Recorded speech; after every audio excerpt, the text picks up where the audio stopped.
First day of school na nila Kitty and nag-request siya sa akin ng panda, Nutella, and strawberry. So, ito yung binaon ko sa kanya today. Ginamit ko lang yung parang seaweed cutter nung rice molder na panda. Tapos, pinrest ko siya dun sa isang bread. Kaya siya nagkaroon nung parang butas. Tapos, yun, nilagyan ko lang ng Nutella yung isang bread. Tapos, ginamitan ko rin pala ng round crust na cutter. Anong strawberries? Ang laki rin pala nung nabili ko na strawberry kasi parang 3 pieces lang yan. Pero napuno niya yung isang parang partition. Mac and cheese, chicken, and strawberry nga pala yan. Oh, ito parang magandang lagyan ng strawberry, maganda green. Ito, flour, and peas. Ang pangit ng peas, oh. Actually, parang hindi original yung nabili ko. Kasi mura lang to eh. Merong 100 or 200 pesos na version. Cute. Tingnan natin kung maganda. Sana makauwi lahat ng mga pics natin.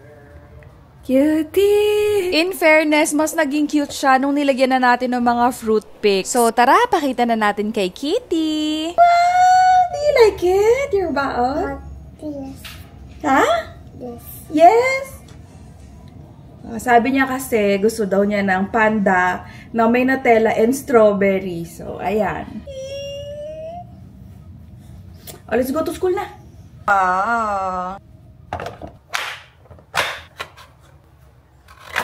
Can't wait for the weekend with you.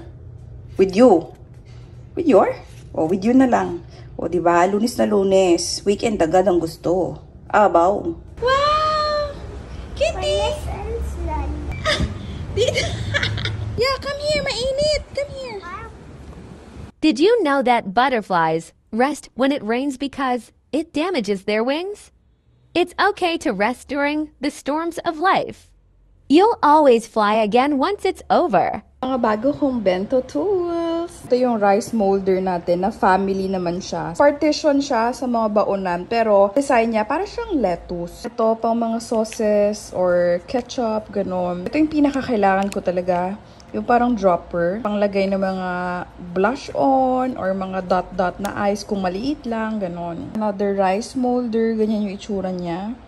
Para lang iba yung theme, puro mga ibang animals naman. Sausage or hot dog na pang stamp. I don't know, stamp ang tawag o basta ganyan. Cute na mga headbands, head accessories, ganon, mga picks. And ito, cute, para siyang gloves.